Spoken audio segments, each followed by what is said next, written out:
Hare Krishna, and welcome to the GBC Strategic Planning Team's ongoing presentation celebrating Gaur Purnima and specifically our celebration of Sri Chaitanya Charitamrita. My name is Braja Das, and I'm very pleased to be introducing Her Grace Jagattarini Mataji, and she'll be speaking today on an astonishing moment not to be shared. So we will leave that as a kind of enigmatic title and allow her to speak on it. I'm sure most of our viewers know Jagattarini Mataji. She is the pioneer, along with her husband, of preaching Krishna consciousness in Hong Kong, and was very fortunate to have Srila Prabhupada's association in Hong Kong, in Australia, and in other places.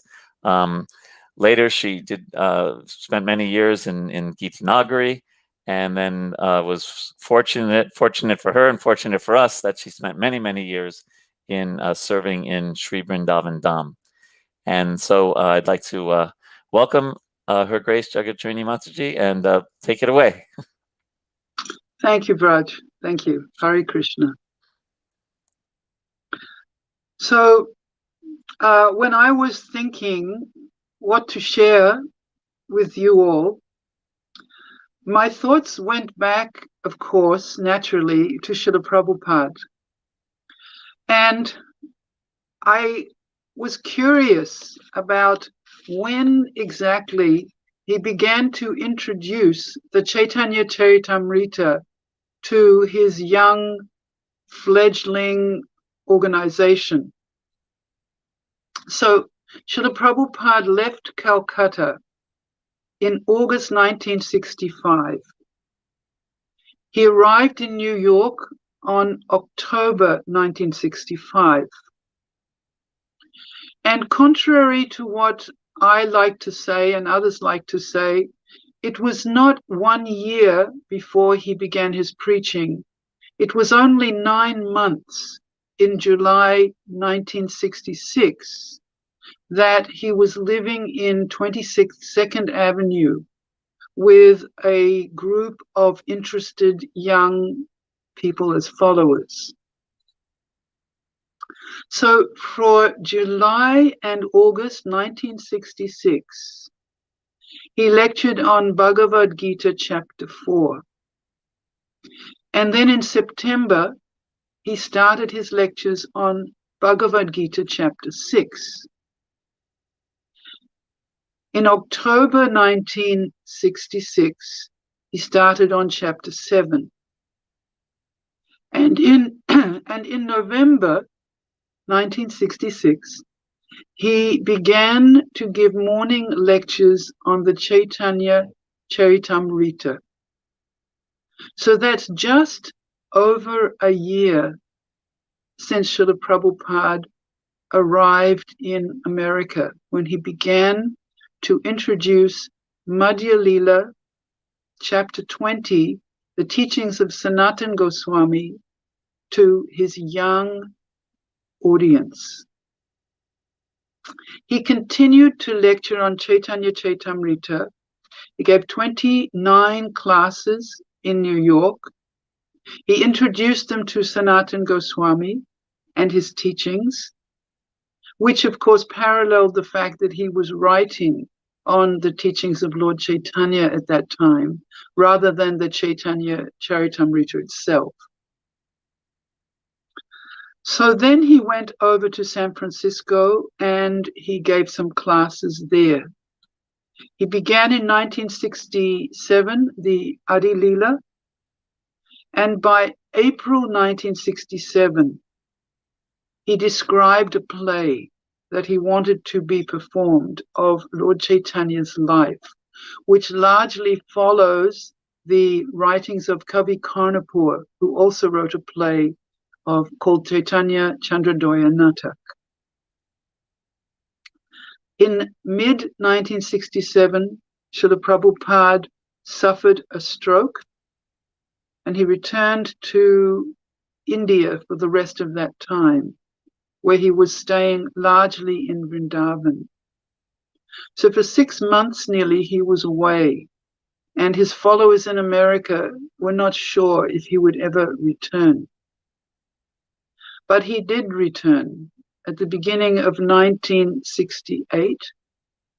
And then from there, he spent 2 months in Los Angeles, 1 month in Boston, 2.5 months in Montreal, 1 month in Seattle, and 4 months in Los Angeles.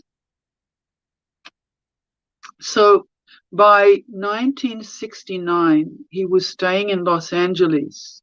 This was 2 years after his stroke. And Tamal Krishna Maharaj again asked him about a play about Lord Chaitanya. So again, he delineated a simple play that could be performed as a Sunday feast, or if it was brought up to the standard that he wanted, it could travel the world with his vision of a world Sankirtan party.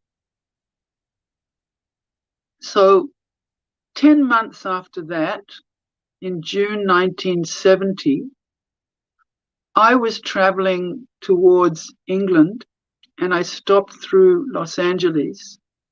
And by some arrangement of Krishna's and, of course, Srila Prabhupada, I joined the LA ashram. And when Srila Prabhupada knew that I had had a career to some degree in acting, he invited me to a meeting with him, and Tamal Krishna Maharaj was there. And he suggested to Tamal Krishna Maharaj to bring that play. And he told me at that point that I should play the part of Sachi Devi.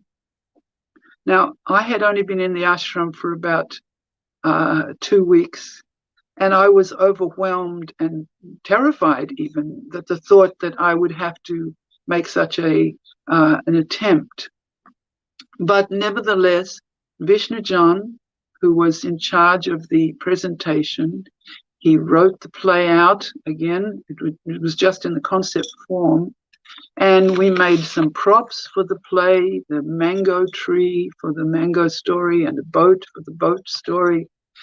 And then within another month, Vishnujan and all those devotees all left Los Angeles. That was in July, August. And 3 months later, I also left. And I went on to Hong Kong. So that was November 1970. I arrived in Hong Kong. And there I happened to meet a lady who was a puppeteer who was traveling around the world. And she showed me how to make some simple puppets using balloons and paper mache. So I made some puppets, and that was the beginning. And then we left Hong Kong in 1974. And 2 years later, we returned to America to Gita Nagari. And there, the puppets took off. We made a beautiful stage, and we would regularly perform new puppet shows, Chaitanya Leela, Krishna Leela. I think by the end of our stay there, we had 25 puppet shows that we could perform, and hundreds of puppets. So some of those puppet shows were actually filmed by ITV, and I think some of them are still available on YouTube. Now they look rather quaint, I must admit. But at that time, they were the, cutting edge. So I had some interest in Chaitanya Leela, more or less from the perspective of the puppets. Otherwise, I didn't know so much. But then my husband decided that we too should now go and live in India. And by 1985, we were settled there somewhat. And I heard that there was going to be a big centennial for the 500th anniversary of Sri Chaitanya's appearance. And so I got to it, and I suggested, can I do a puppet show? And it was approved. and I went to Calcutta, and a group of Bengali actors under the management of Bhakti Charu Swami made a Bengali tape, and I brought all my puppets and the new stage and the recording to that festival, and we set it up in an expo that was being arranged, and we had non-stop throughout the day, 10, 12 times we did this puppet show, and each time it was full of Bengali pilgrims and visitors who spoke not a word of English, and they would sit there, and was most amazing. It would be silent. They were fascinated because our puppets were glove puppets, and the traditional puppets of India are called putal nach. They're string puppets. So these simple village people couldn't understand how the puppets were moving. And of course, also, this was their culture. So they were delighted to see these puppet shows. So in preparing them, I found myself introduced at that time to the Chaitanya Bhagavat, which was not widely known in ISKCON at that time. And so that meant that I started to read these different leelas of Chaitanya Mahaprabhu now with far more detail than in the Chaitanya Charitamrita. Because the Chaitanya Charitamrita was written much later, and Srila Krishnadas Kaviraj Goswami, he chose to skim over the Navadvip Leela of Chaitanya Mahaprabhu by just giving one verse per Leela, knowing that if he didn't do that, his book would become so voluminous, and also knowing that Vrindavan Das Thakur was the recognized Pandit, the Vyasadeva of Chaitanya Mahaprabhu's Leela, and he had already covered these subjects. So picking up the Chaitanya Bhagavat was astonishing for me, especially being a puppeteer, somebody who wants to visualize something, not just hear and learn, but see a picture. And it was full of pictures.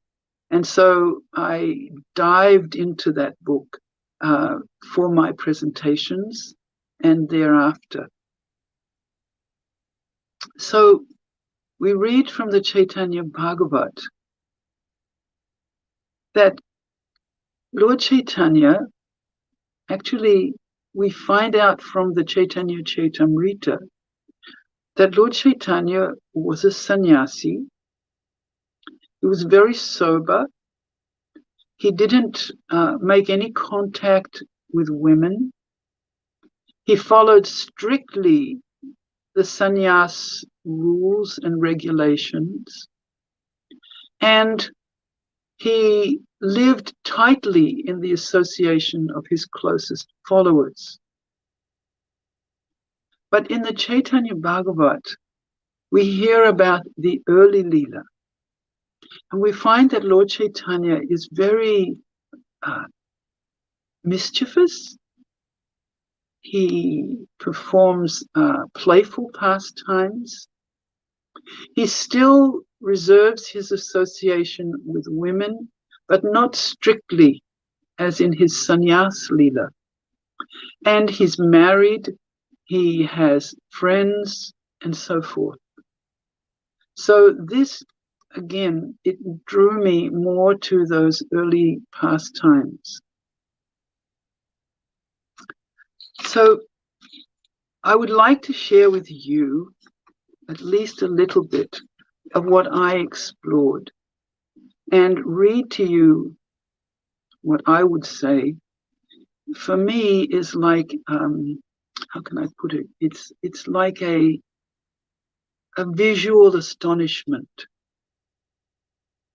So often I find, and I'm sure I'm not alone in this, I read the Leela of Krishna and also the Leela of Sri Chaitanya, and it seems to be kind of remote, extraordinary, and out of relevance with my world. My day-by-day challenging life is one thing. And then there is these Leelas. I know there shouldn't be such a sort of a divide, but many times the challenges of daily life draw me far away from what I read or hear in the morning, or what I read or hear in the evening. So when asked to do this presentation today, Braj, I was thinking, what can I share with the devotees that really touched me?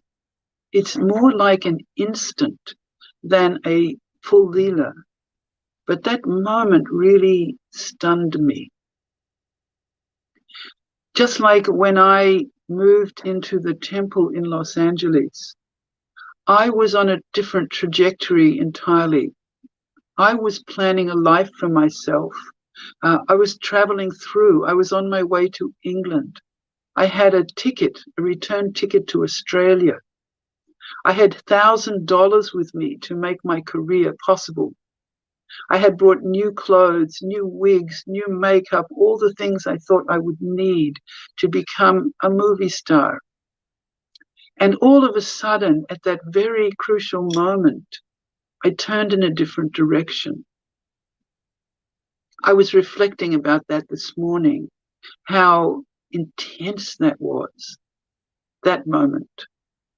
After I had made that transition, for quite some time, I was very, very unsteady because it was made on an impulse. But it was the impulse, you could say, of somebody who's standing on the edge of a cliff, considering whether they should jump, and then suddenly someone calls them back to another choice. The thought of jumping has not been removed from their mind yet. And so they step back, but within there is still some turmoil. So I have to say, I like moments where there's some kind of inner something going on. I'm telling you that for a reason. So let me introduce to you first the person who I would first like you to meet. And this comes from the Madhya Kanda, the Chaitanya Bhagavat. After Lord Chaitanya traveled to Gaya. So he left Navadvip as a householder, as a responsible person, as a pandit, as you could say in a subtle way, a worldly person. But then in Gaya, he had a massive transformation. He became committed. He became a disciple of Ishvara Puri. He showed all kinds of ecstatic symptoms. And instead of going straight back to Navadvip as planned, he went in a different direction. He went to Kanai Natashala. And there he had a darshan of Krishna. And that darshan completely changed him. When he came back to Navadvip, he was something like a madman. He couldn't speak about any other subject. He couldn't teach his students anymore. He couldn't teach any grammar or logic or anything. He just talked about Krishna. And he told Sriman Pandit, one of his disciples, to bring all the devotees to the house of Suklambar Brahmachari.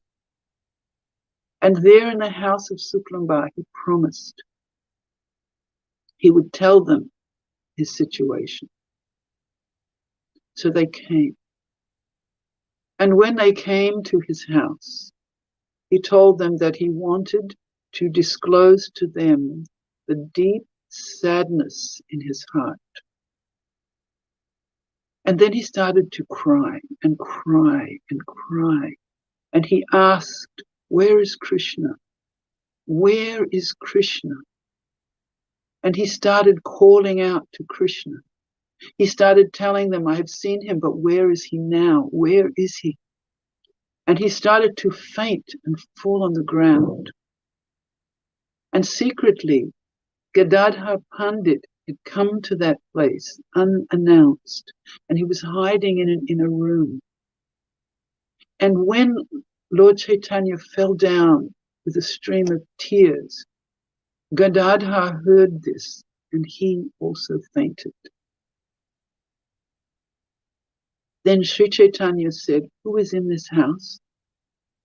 And Suklambar said, "Gadadhar is inside." And then Lord Chaitanya came into where Gadadhar was hiding, and he said, "You are so fortunate. You are so fortunate. You have deep love for Krishna, but I have wasted my life. I saw him. Then he disappeared. Then he fell down on the ground, crying and crying and calling Krishna's names. He asked them, he begged them all, "Where is Krishna? Please release me from this grief." And they began to sing, and together they all chanted Krishna's names, and he somewhat calmed down. So ordinary people thought that he had gone crazy.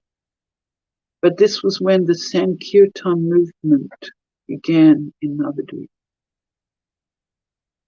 And one night, Suklambar Brahmachari, whose house he had gone to, who's one of our personalities, he came in. Now, Suklambar was a beggar. He would go around, he would chant internally Krishna's names. He had a bag. He would go to anyone, even poor people, anyone, and beg rice, beg something from them. And pretty much the people of Navadvip thought of him as a beggar and looked down on him as such. But Suklambar was a very, very, very advanced devotee. And one night when he was there in the kirtan, Lord Chaitanya grabbed his bag and started to eat the rice from his bag. Now, who do you think that Suklambar Brahmachari was in his previous Leela with Lord Chaitanya or with Krishna? I'm going to leave that as a guess, but I'm sure some people can tell. And Suklambar said, "Please, please, please don't take my rice. You know, I've got it here and there and everywhere. It's not suitable for you." But Lord Chaitanya praised him. He praised his love and devotion. And we must always remember, as Vrindavan Das tells us, that love and devotion are at the root of all rules and regulations. This is so important. Otherwise, we become so stiff with our following that we will miss the opportunity to develop love, which is the ultimate purpose of every single thing that we're trying to do. Then, sometime later, Lord Chaitanya told Suklambar, "I want to visit your house. I want you to cook for me." And Suklambar said, "You must be joking." He lived in a hut, a run-down, poverty-stricken hut. He said, "My lord, you can't come." By this time, everyone understood Lord Chaitanya's divinity, along with his intimate, loving dealings. He said, "Please, please, you can't come. Please don't do this." And Lord Chaitanya insisted. He said, don't think that I'm joking. I'm serious. I want to come to your house. So Suklambar went to the other Vaishnavas and said, what do I do? And they said to him, it's simple. He wants to come to your house. Just don't touch the food that you're cooking.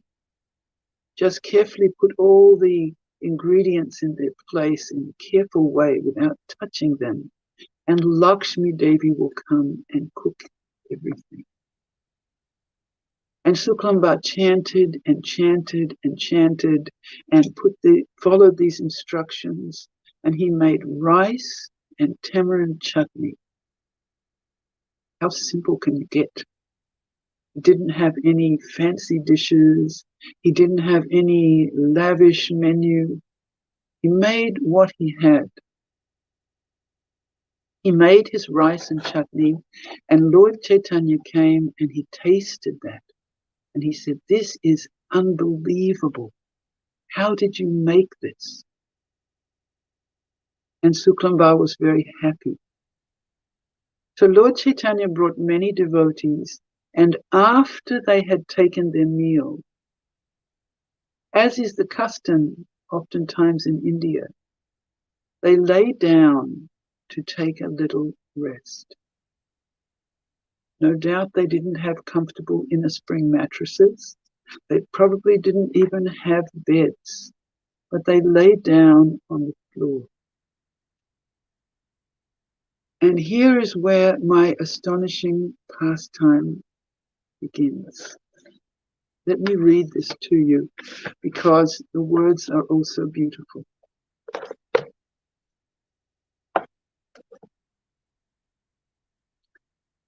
How much bliss was in that beggar's home. In this way, Sri Chaitanya happily enjoyed pastimes.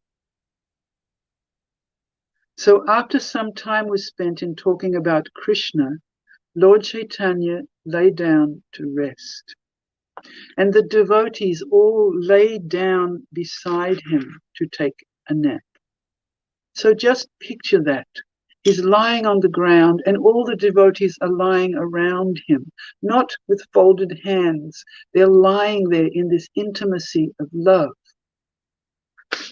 And then one in their midst saw a great wonder.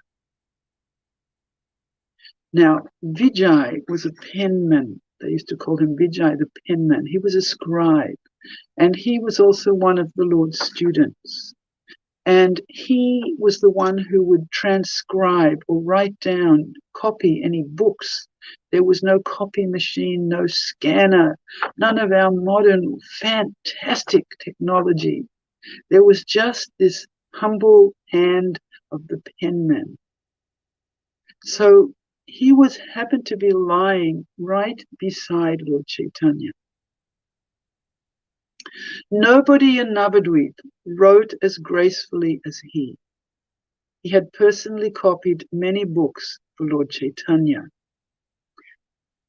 Everyone called him Vijay the penman. Still, because they had no devotion, most people did not understand his heart. As they lay down, so they're sleeping together, right? He's right beside him.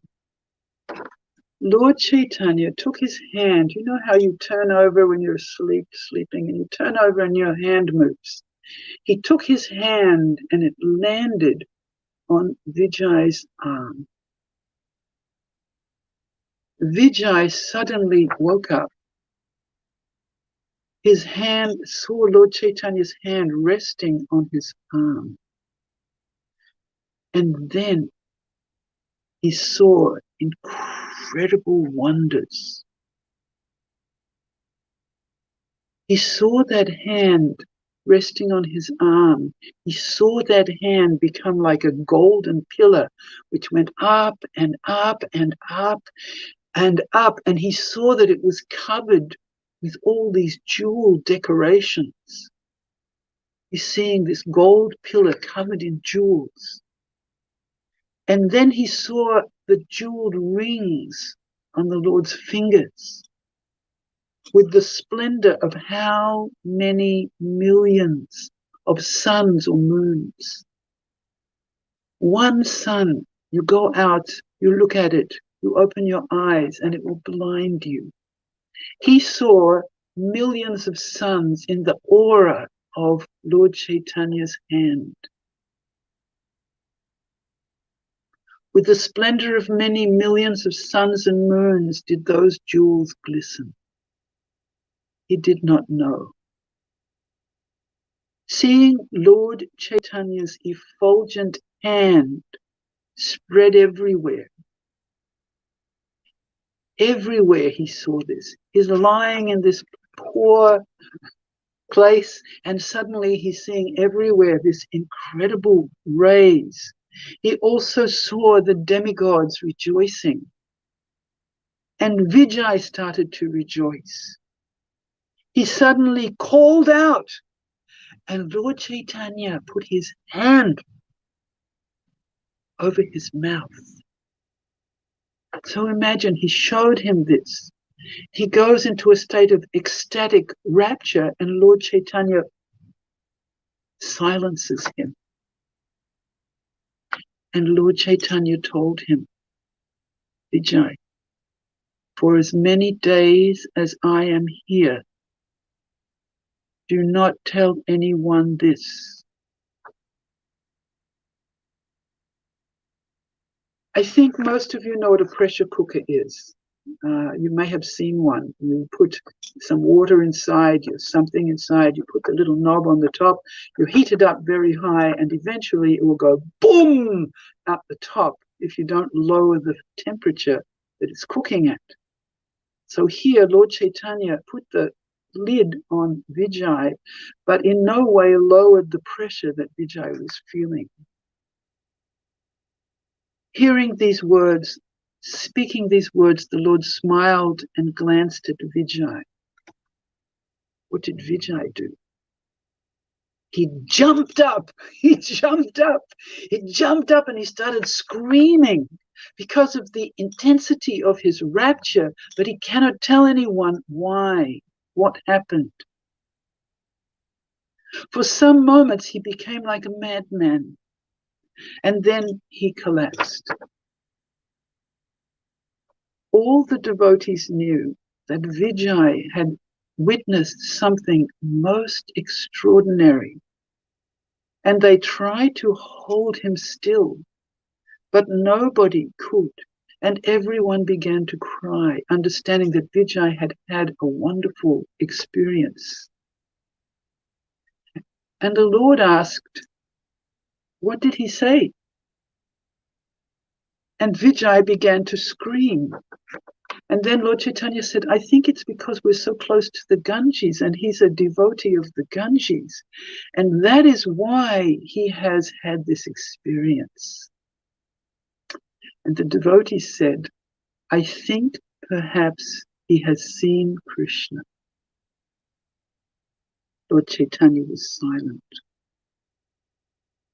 Then Lord Chaitanya placed his hand again on Vijay's body.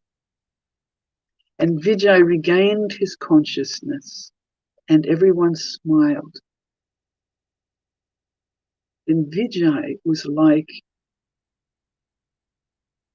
an inanimate person, like a dumb person, like a person in a trance. He rose up, he left, and for 7 days he wandered around Navadvip, not sleeping, not eating, not talking to anyone, processing what had taken place, what he had seen in that simple action of placing the hand softly on his body. So this particular pastime just always remained with me after reading it, because I could understand that no one could understand Vijay's heart, and he was prevented from sharing it. But the ecstatic symptoms of his experience nonetheless remained powerfully present. And the end of this beautiful pastime is that Vrindavan Das Thakur says, who has the power to describe Suklambar's good fortune? Lord Chaitanya personally accepted food that was cooked by him. Accompanied by his associates, Lord Chaitanya enjoyed these pastimes in Suklambar's house. Simply by hearing these pastimes of the Lord's eating, Suklambar's cooking, and giving mercy in this mysterious way to Vijay, one will attain, simply by hearing this, one will attain the great treasure of pure devotional service. So it's a great mystery, isn't it? And I would like to leave you with a sense of coming in contact with something way beyond your sense of reality or your sense of what is important and what is not, and your sense of yourself even, to a point of understanding what Srila Prabhupada came to give, how hard he worked to do it, and how he wanted to engage every one of us in giving that also to a world which is full of confusion and turmoil and sophisticated ignorance that makes people think that if I get caught up more in this network of stuff, then I'm going to become one day enlightened. And I truly think that it's not possible. The only way we can become enlightened is to hear these pastimes, reflect on them, and share them whenever we can.